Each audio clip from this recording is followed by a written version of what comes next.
Once upon a time, Boston, Massachusetts experienced a period of decay and rampant crime. Yet over time, a remarkable transformation swept through the city, turning it into a thriving epicenter. Modern apartment complexes sprang up, luring wealthy professionals and ushering in an era of prosperity. Boston's identity shifted, gaining the reputation of an urban utopia where expansive residential towers stood tall, many equipped with security teams.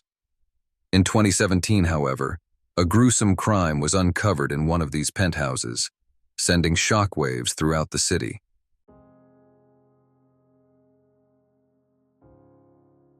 Richard Field was born in Hammersmith, West London, and from a young age, he knew he wanted a career in the medical field. In 1999, he successfully completed his studies at Sheffield University's medical school before relocating to Boston, Massachusetts. In Boston, he embarked on a career as an anesthesiologist and pain specialist, working at prestigious institutions such as Brigham and Women's Hospital and Beverly Hospital. Additionally, he held a teaching role in pain management and anesthesia at Harvard Medical School. In 2010, Richard founded North Shore Pain Management, a medical practice situated in Beverly. His approach to patient care was marked by exceptional dedication, and numerous patients credited him with transforming their lives. Among them was Jeffrey McDowell, a former Marine who had endured chronic back pain, who described Richard as a level above other physicians. He stated, "He's the reason I can walk today without being in excruciating pain." While establishing himself in Boston, Richard met Lena Bolanos, a pediatric anesthesiologist at Massachusetts Eye and Ear. Despite an 11-year age difference, the two immediately formed a strong connection. Both were known for their kindness, compassion, and gentle nature, as well as their exceptional work ethic. Lena, originally from Colombia, moved to the United States during her childhood. Her cousin, Andrea Guzman, who grew up with her and saw her as a sister, once said, "Lena wasn't a human being. She was an angel that God gave our family to make us happy." Lena dedicated years to honing her skills as a pediatric anesthesiologist, with her performance characterized by a blend of skill and compassion. Her colleague, Dr. Christopher Harnick, expressed unwavering confidence in her, saying, "If any of my 3 children ever needed anesthesia, I would trust them in her hands."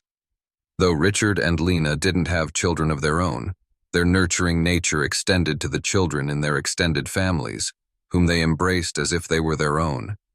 Despite their demanding careers, they always found time to connect with their loved ones. In 2013, Richard made a notable purchase, an opulent 11th-floor penthouse condo in the McAllen Building on Dorchester Avenue for $1.945 million. This luxurious residence featured proximity to Boston Harbor and boasted amenities such as a full-time concierge and robust security services.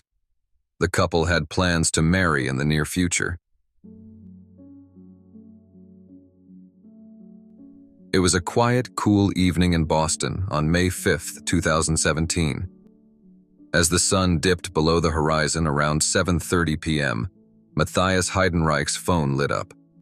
He was at a CVS, but upon returning home, he noticed several urgent text messages from his close friend, Dr. Richard Field.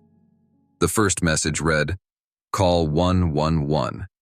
The next said, "Gunman," followed by "in-house." Additional messages ensued, concluding with the word, "serious." The perplexing messages left Matthias uncertain of their meaning.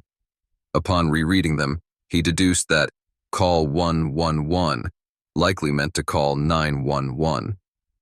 Growing concerned after receiving no response from Richard, Matthias's girlfriend contacted the concierge at the couple's apartment complex.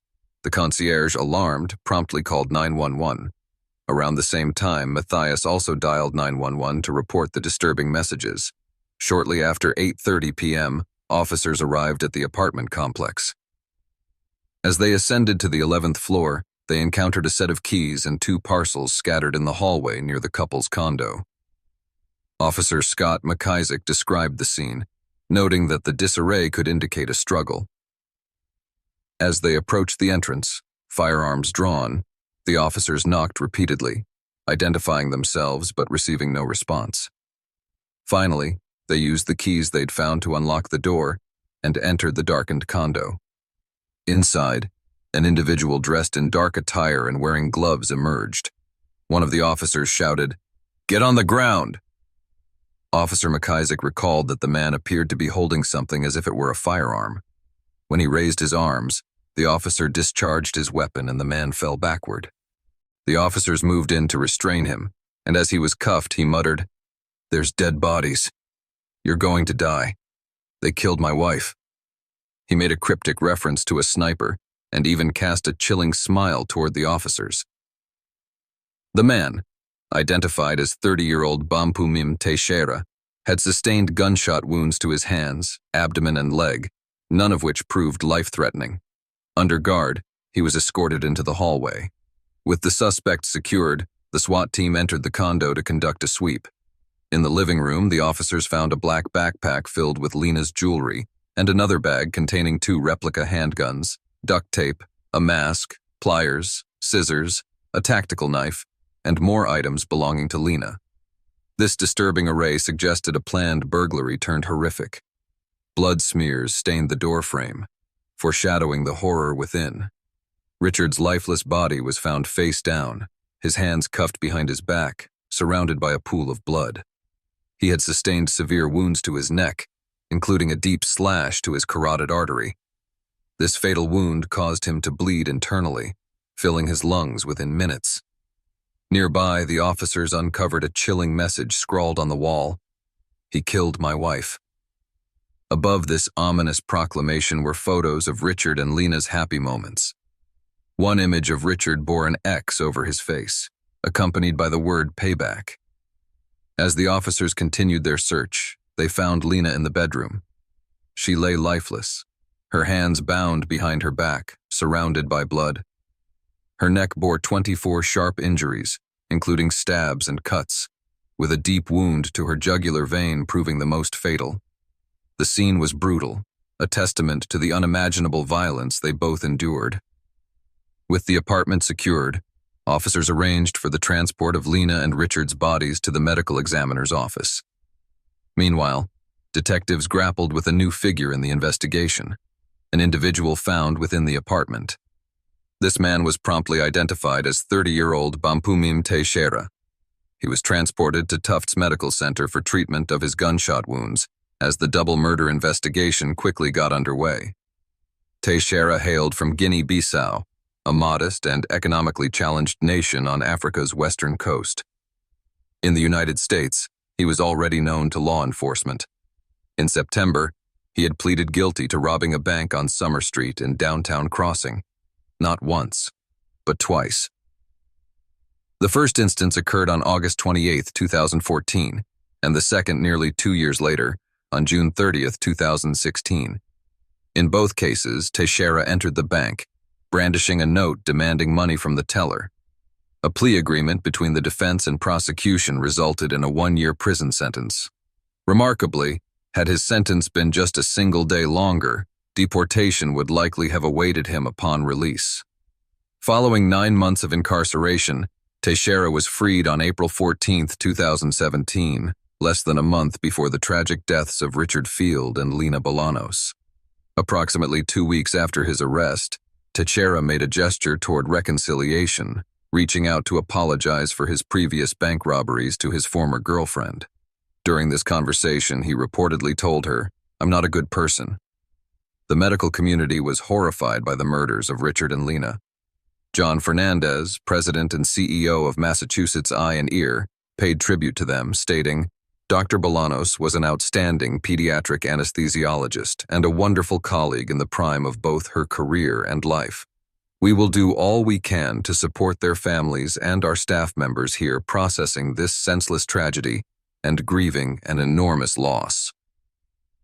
North Shore Pain Management, where Richard worked, also extended a tribute, conveying that his abrupt departure left an irreplaceable void within them.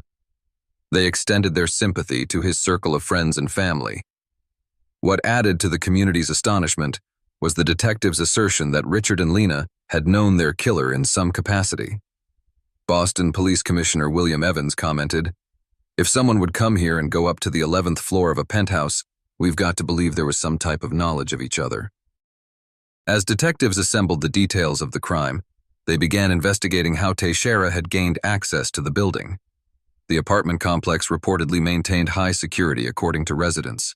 However, within the building existed a stairwell connecting the garage to the penthouse floor. Detectives soon uncovered that Teixeira would have been familiar with this stairwell. In October 2015, he had been employed by Palladion Services LLC, the security company that managed Richard and Lena's apartment complex, where he acted as a concierge. Although he only worked there for around 3 weeks, he knew the building well, including how to bypass security by going through the parking garage and up the stairs to the penthouse. Despite his knowledge of the building, the motive underlying the double homicide remained elusive, prompting detectives to dig further. A handwritten note discovered within the couple's apartment intrigued investigators. The note bore the chilling words, "He killed my wife," leading detectives to question whether Teixeira had a wife and if she might have been one of Richard's patients. During his interrogation at the hospital, Teixeira offered a shocking narrative. He claimed he and Lena had been engaged in a long-term affair, unknown to Richard. In his conversation with detectives, Teixeira expressed, "I like her a lot. I love her." He recounted that on the night of the murders, he had gone to the couple's condominium to see Lena. According to him, Richard unexpectedly entered, discovering them together and flying into a fit of rage. Teixeira alleged that Richard, in his fury, exclaimed, "I'm going to kill this bitch," and stabbed Lena twice. Teixeira claimed he sought refuge in the bathroom, but eventually faced a confrontation with Richard, acting in what he described as self-defense. He told detectives, "I wanted to do to him what he did to her." He claimed it was either him or Richard, and that he handcuffed Richard with his own handcuffs, saying, "It was hell. A jealous man is the worst thing ever." Teixeira admitted to taking Richard's backpack and filling it with jewelry from the bedroom, explaining he needed money. "He was trying to kill me. He has to pay for it too. I don't have a guilty conscience because I did nothing wrong. I was defending myself." However, Teixeira's story starkly contradicted the crime scene details. Both Richard and Lena had been restrained, and Lena had suffered multiple stab wounds, not just 2. As detectives pressed on, they skillfully avoided using Richard or Lena's names during questioning, instead asking about the woman's identity. Teixeira's perplexing response, "Oh gosh, this is the first time I've seen her in months." He professed love for Lena, yet failed to recall her first name when asked about the inconsistency, defending himself by stating, "We don't talk about families. We talk about me and her." On May 8th, Teixeira faced a double murder charge, participating in his arraignment from a hospital bed, wrapped in a blanket and barely visible under the covers. On May 12th, friends, family, and colleagues of Richard and Lena gathered at Gate of Heaven Catholic Church in Boston to bid their final farewells. The service was led by Reverend Robert Casey, attended by around 500 people, a testament to the profound affection for the couple. Addressing the mourners, Reverend Casey said, "There are so many in this city, this nation, and around the world who mourn their deaths without ever having met them. But even without having met them, many of us can imagine that it was their compassion for others that drew them together." He encouraged those present to believe that the sadness of death gives way to the promise of immortality. Following the ceremony, the remains of Richard and Lena were transported in modest wooden caskets, trailed by hundreds of mourners, many shedding tears as church bells resonated somberly. The media was excluded from the service itself, but outside, those present commented on the touching tribute paid to the couple. On the day of the court appearance, Bampumim Teixeira made his first in-person appearance. It was known that the grand jury had formally charged him with murder, kidnapping, and robbery. Those in the courtroom were taken aback by his composed and nonchalant demeanor. Upon entering, he greeted the clerk with a casual, "Hey, good morning, what's up?" As the charges were read, he swayed and chuckled, seemingly reveling in the attention. He subsequently entered a plea of not guilty. In the wake of the arraignment, Richard and Lena's families filed a wrongful death lawsuit against the owners, management, and security providers of the apartment complex, including the company that employed Teixeira. They accused the high-rise building of providing only a facade of security, stating that the security guard on duty waited 20 minutes to call 911 after receiving a phone call from Richard's friend. The lawsuit alleged that, despite appearing to be a secure property, the defendants provided virtually no security for the residents. For example, one could easily enter the garage simply by walking in when the garage door was opened by a resident. The lawsuit added that following Teixeira's conviction for previous bank robberies, a security review should have shown that the apartment complex was not adequately secure. On the morning of the murders, Richard and Lena began their day, kissed each other goodbye, and set off for work, completely unaware of the events about to unfold. That morning, Bampumim Teixeira was making his way to South Boston. He was seen outside the apartment complex around 2:40 p.m., lingering aimlessly. Several residents recognized him as a former security guard, but were unsure why he was there. Because of his previous employment, Teixeira knew the building's layout and how to bypass the security guard on duty by accessing the building through the parking garage. For several hours he waited, carrying a backpack filled with a combat-style knife, several fake guns, duct tape, and pliers.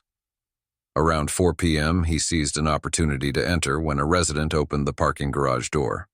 While most residents used the elevator to access the lobby, Teixeira took the stairs directly from the garage up to the 11th floor, where Richard and Lena lived.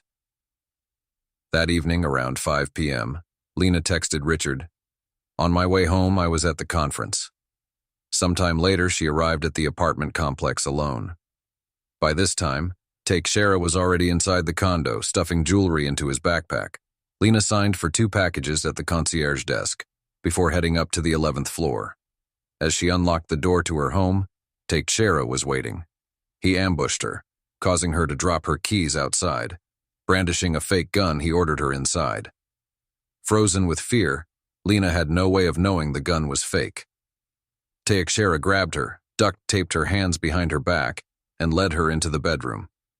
At some point, Lena managed to call 911, but her voice was muffled. The operator ultimately hung up after being unable to understand her, and Lena was unable to call back.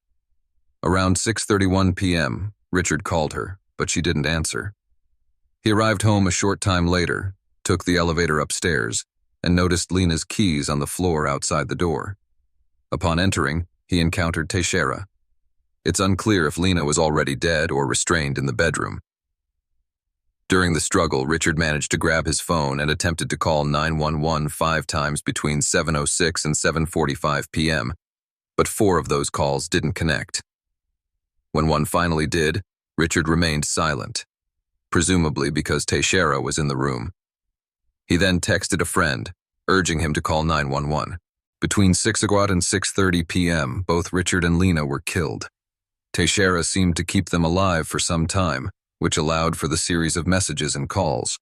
The pathologist could not determine who was killed first or whether one of them had to witness the other's murder. In December of 2019, Bampumim Teixeira was found guilty of murder in the first degree under the theories of deliberate premeditation, extreme atrocity or cruelty, and felony murder. Teixeira was sentenced to life in prison without the possibility of parole.